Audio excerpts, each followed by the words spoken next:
तो चुनावी साल में 5वीं बार पहुंचे प्रधानमंत्री नरेंद्र मोदी बिहार मोतिहारी से दिया बड़ा नारा। उन्होंने कहा कि हालांकि चुनाव की तारीखों का ऐलान नहीं हुआ है, लेकिन उन्होंने कहा कि बनाएंगे समृद्ध और विकसित बिहार। एक बार फिर एनडीए सरकार का नारा एनडीए के सभी सहयोगी दलों को भी दिया। आइए बताते हैं प्रधानमंत्री ने अपने इस पूरे भाषण में किन बातों को रखा, क्या बड़ी बातें रही। मोतिहारी गांधी मैदान में प्रधानमंत्री नरेंद्र मोदी का जनसभा में जबरदस्त तरीके से स्वागत किया गया है। प्रधानमंत्री के साथ बिहार के मुख्यमंत्री नीतीश कुमार, उप मुख्यमंत्री विजय सिन्हा और सम्राट चौधरी मौजूद थे। प्रधानमंत्री ने इस मंच से कहा कि बिहार के चहुमुखी विकास के लिए एनडीए सरकार प्रतिबद्ध है। प्रधानमंत्री ने इस मंच से तमाम उन योजनाओं को भी गिनाया, जनता के सामने रखा, जो लगातार केंद्र और राज्य सरकार जनता के लिए काम कर रही है। भारत के पूर्वी राज्य विकास की नई रफ्तार पर है। प्रधानमंत्री ने कहा कि बिहार अपने विकसित भारत और विकसित बिहार की यात्रा पर है। गरीब कल्याण की योजनाएं गरीबों तक सीधे पहुंच रही हैं। अब एनडीए सरकार के समय जो बदलाव हुए उनको भी गिनाया। प्रधानमंत्री ने कहा बिहार से बदला लेने वाली राजनीति को समाप्त किया गया है। आरजेडी और कांग्रेस के राज में विकास पर ब्रेक था। प्रधानमंत्री ने कहा कि आरजेडी का दौर खत्म हुआ है और अब विकास का दौर शुरू हुआ है बिहार में। आरजेडी और कांग्रेस के राज में गरीब को पक्के घर मिलना असंभव था। प्रधानमंत्री ने इस मंच से भ्रष्टाचार और परिवारवाद पर भी कड़ा प्रहार किया। प्रधानमंत्री ने कहा कि जैसे अफसर गुरुग्राम में है, वैसे ही अफसर गया जी में बने। प्रधानमंत्री ने इस मंच से कहा कि पुणे की तरह पटना में भी औद्योगिक विकास हो। प्रधानमंत्री ने देश के अलग अलग राज्यों की तुलना बिहार से करते हुए कहा कि जब बिहार आगे बढ़ेगा तभी देश आगे बढ़ेगा। विकसित भारत के लिए विकसित बिहार सबसे ज्यादा जरूरी है। बिहार में लखपति दीदी की संख्या बढ़ रही है। केंद्र की तमाम योजनाओं का बड़ा असर अब बिहार में दिखाई दे रहा है। बिहार के लोग तभी आगे बढ़ेंगे जब बिहार का युवा आगे बढ़ेगा। प्रधानमंत्री ने इस मंच से नारा दिया, समृद्ध बिहार, युवक को रोजगार, यही सबसे बड़ा मुद्दा होना चाहिए। हमारा संकल्प समृद्ध बिहार, हर युवा को रोजगार।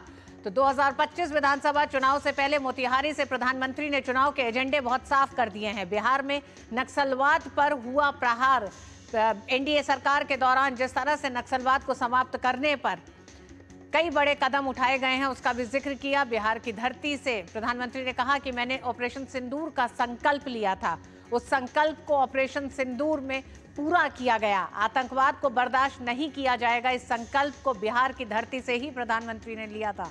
ऑपरेशन सिंदूर की सफलता आज पूरी दुनिया देख रही है। पूरी दुनिया ने जाना कि अगर भारत कोई संकल्प लेता है तो किस तरह से उसे पूरा करता है। बिहार में न सामर्थ्य की कमी है, ना ही संसाधन की, सिर्फ एक राजनीतिक इच्छा शक्ति की कमी थी, जिसको लेकर प्रहार किया आरजेडी के पूरे शासनकाल पर। प्रधानमंत्री ने कहा कि बिहार के संसाधन बिहार की प्रगति का माध्यम बन रहे हैं। ये बदला है दौर एनडीए सरकार के दौरान। आज से पहले तक के दौर की तुलना की प्रधानमंत्री ने एनडीए के दौर में, और प्रधानमंत्री ने इन बातों को साफ रखा कि किस तरह से अब बिहार के किसानों के उत्पाद और आय को बढ़ाना एनडीए सरकार की प्राथमिकता है। और उसी प्राथमिकता को आगे लेते हुए प्रधानमंत्री ने हाल के कैबिनेट में जो फैसला लिया गया धन धान्य कृषि योजना का भी जिक्र किया। प्रधानमंत्री ने कहा कि किस तरह से ये देश में एक बड़ी संख्या में किसानों की समृद्धि के लिए इस योजना की शुरुआत की जा रही है।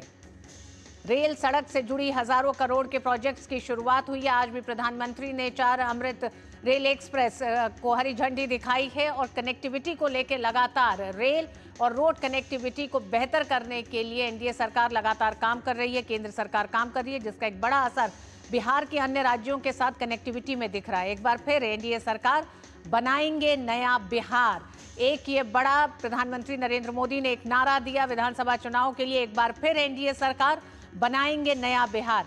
नए बिहार की नींव रखी जा चुकी है एनडीए शासनकाल में, और उसी रोड मैप को लेकर लगातार आगे बढ़ा जा रहा है। प्रधानमंत्री की मोतिहारी की आज की सभा बेहद महत्वपूर्ण रही। 7,000 करोड़ से ज्यादा की परियोजनाओं का शिलान्यास और उद्घाटन किया प्रधानमंत्री ने। बिहार में आने वाले चुनाव को लेकर भी आज की प्रधानमंत्री की इस जनसभा और इस दौरे को बेहद अहम माना जा रहा है। इस पर और बात करने के लिए वरिष्ठ पत्रकार शेखर अय्यर हमारे साथ जुड़ गए हैं। शेखर अय्यर, मोतिहारी को चुनने के पीछे के कुछ बड़े कारण साफ दिखाई देते हैं, क्योंकि मोतिहारी यानी कि चंपारण का हिस्सा, चंपारण बीजेपी का एक बड़ा गढ़ रहा। 4 सीटें, 22 सीटें कुल हैं, 21 से 22 सीटें हैं, जिसमें 17 सीटों पर 2020 में भारतीय जनता पार्टी ने जीत दर्ज की थी, एनडीए के सहयोगियों ने की थी। 4 सीटें जो बाकी थी, लेकिन बड़े संदेश क्या आप देखते हैं प्रधानमंत्री के संबोधन से विधानसभा चुनाव को लेकर?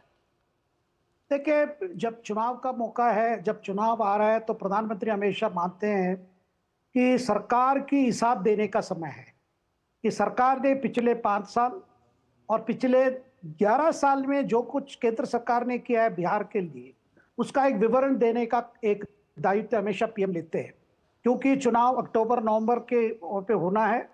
आज से ही उन्होंने जो बातें आज बताई कि क्या क्या सरकार ने किया है, पिछड़ापन दूर करने के लिए क्या क्या कदम लिया है, और पिछड़ापन वो व्यक्ति का हो या समाज का हो, ये सरकार कैसे वचनबद्ध है, कमिटेड है और क्या क्या कर रहा है, एक प्रकार से डिटेल देकर मुझे लगता है कि आज इस जो आने वाले चुनाव का जो एनडीए का जो एजेंडा क्या रहेगा, और खास करके विकास का एजेंडा उन्होंने आज पीएम सामने रखा है।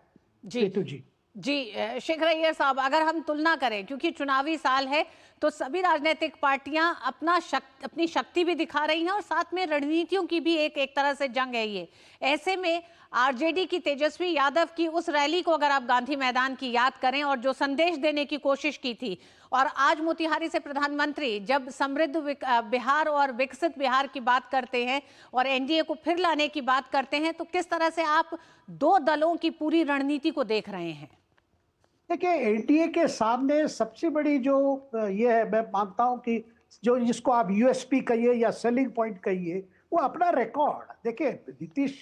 नीतीश के साथ जब से सरकार दोबारा बनी है, वहां पे किस तरह की कार्यक्रम वहां पे मतलब इम्प्लीमेंट हुआ है, कितने प्रोजेक्ट्स कंप्लीट हुए, इंफ्रास्ट्रक्चर का हो, इंडस्ट्री का हो, जो जितने शिलान्यास और जितना लोकार्पण आप उसको कंपेयर भी करेंगे, एनडीए का जो वहां पे राजनीति है एक विकास की राजनीति है। दूसरी तरफ अगर विपक्ष को देखा जाए, विपक्ष का हमेशा लगातार एक नेगेटिव एजेंडा है। आज तक आपने कभी विपक्ष पार्टियों से कोई ऐसा एजेंडा नहीं सुना है कि भाई एनडीए का विकल्प ये हम करेंगे। मतलब आप इंफ्रास्ट्रक्चर को ले लीजिए, रोजगार देने की बात ले लीजिए, ज्यादा से ज्यादा हम क्या देख रहे हैं कि एक प्रकार से जिस तरह अभी जो वोटर रिवीजन हो रही है, उस पर भी आप जैसा इनके लिए, विपक्ष के लिए घुसपैठियों की वोट बहुत जरूरी है, इससे उस पर ज्यादा विवाद हो रहा है। भाई आप अगर विपक्ष अगर आना चाह रहा है, आरजेडी कांग्रेस जो भी पार्टी है उनके विपक्ष के ग्रुप में, उनके सामने बिहार विकास के लिए क्या कल्पना है, उसके सामने एनडीए की, देखिए एनडीए का तो रोड मैप बड़ा क्लियर आज पीएम ने प्रस्तुत किया है, लेकिन विपक्ष की तरफ से अगर इनको काउंटर करना है तो आगे सामने क्या बता रहे हैं। तो मुझे लग रहा है कि इस जो आज जो प्रधानमंत्री का मोतिहारी से जो मैसेज है, एक प्रकार से डेवलपमेंट एजेंडा पर ज्यादा जोर दे रहे हैं कि इलेक्शन एजेंडा डेवलपमेंट एजेंडा होनी चाहिए, ना केवल पॉलिटिक्स के एजेंडा नहीं होगा। पॉलिटिक्स का एजेंडा शेखर अय्यर साहब, या यूं कहें कि सांप्रदायिक एजेंडा नहीं होगा, चुनाव होगा तो डेवलपमेंट एजेंडा पर ही चुनाव आगे बढ़ेगा, और किसी भी राजनीतिक पार्टी को यह बताना होगा कि समृद्ध और विकसित बिहार की अगर बात की जाएगी तो आखिर उस पार्टी के पास अपना रोड मैप क्या है। क्या आपको लगता है कि मौजूदा बिहार विधानसभा चुनाव आने वाले समय में तेजस्वी यादव के पास एक बड़ी चुनौती है, क्योंकि अपने पिता की लेगेसी को अगर आगे लेके जाने की बात वो करते हैं तो उसमें कोई ऐसे बड़े काम नहीं है जिसको वो विकसित बिहार के तौर पर दिखा सके? प्रीतु जी, जो तेजस्वी यादव अगर लालू जी की लिगेसी की बात करेंगे, वो लिगेसी क्या लिगेसी है? वो लिगेसी तो बिहार के लोग जानते हैं। उस लिगेसी में 16 साल जो आरजेडी का ये रहा, पहले लालू जी का, फिर राबड़ी देवी जी का, क्या बिहार के जनता चाहेंगे कि फिर वही वो कार्यकाल फिर वापस आए? उस पीरियड में लॉ एंड ऑर्डर की क्या हालत थी, आप जो आर्थिक स्थिति क्या थी बिहार की, तो ना दिशा थी, ना कोई दशा थी, कुछ नहीं थी। और आज भी क्या देख रहे हैं कि ज्यादातर जो हम पॉलिटिक्स देख रहे हैं, विपक्ष की पॉलिटिक्स, ज्यादातर एक कास्ट बेस्ड पॉलिटिक्स चल रहा है। भाई फलाना समुदाय और फलाना समुदाय मिलकर हमारी ये रहेगी। ये जो स्ट्रेटेजी है, उसके सामने अगर आप आज प्रधानमंत्री की जो एजेंडा सामने रखा है, उन्होंने कई बातें की। देखिए, खास करके उन्होंने जो 160 जो एस्पिरेशनल डिस्ट्रिक्ट्स है, जो जिसको लेकर कहा भी, जो अति पिछड़े डिस्ट्रिक्ट्स को लेकर फिर वहां पे एक स्पीड ट्रैक पे जो विकास लाने की जो बड़ी कोशिश हुई है, ये एक, और उसमें कई जिले, कई जो एस्पिरेशनल डिस्ट्रिब्यूशन बिहार के कई जिले हैं उसमें, और उसमें कई काफी चीजें बदली है वहां पे। तो इस तरह उन्होंने, देखिए आदिवासी की इलाके में भी क्या क्या ये हुआ, तो परिवर्तन हुआ है, क्या क्या कार्यक्रम शुरू किए गए, उसका फायदा कैसे पहुंचा है। तो हर बात पर पीएम का ये हमेशा एक ये रहा है, भाई हमने ये किया है, आप ग्राउंड में देख लीजिए, जी। आवास योजना ले लीजिए, जल जीवन मिशन ले लीजिए, इससे बिहार के उन जिलों में जहां ये कार्यक्रम लागू हुआ है वहां को लोगों तक क्या क्या चीजें पहुंची है, ये लोग स्वयं देख पा रहे हैं। बिल्कुल देखिए, शेखर ये तो अय्यर हवा साहब, की शेखर बात अय्यर नहीं साहब, है। लेकिन दो तीन फैक्टर हैं जो बेहद अहम है बिहार विधानसभा चुनाव के लिहाज से। पहला फैक्टर तो सबसे बड़ा ये है जातिगत राजनीति। 2015 के बाद से जो लगातार चुनाव हुए हैं उसमें भारतीय जनता पार्टी, और 20 में अगर हम एनडीए की बात करें तो वो कामयाबी नहीं मिली भारतीय जनता पार्टी और एनडीए को।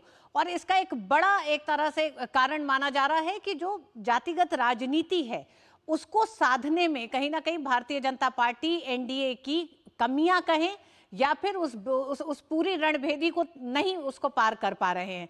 ऐसे में 2025 में क्या वो तस्वीर बदली है कि आपको ये संभव लगता है अब भारतीय जनता पार्टी और एनडीए के लिए? नहीं, जो जाति की और पे जो शेखर राजनीति साहब, है आपको रोकती हूँ, सीधे रुक करेंगे भारतीय जनता पार्टी मुख्यालय का, जहां बीजेपी प्रवक्ता प्रेस कॉन्फ्रेंस कर रहे हैं।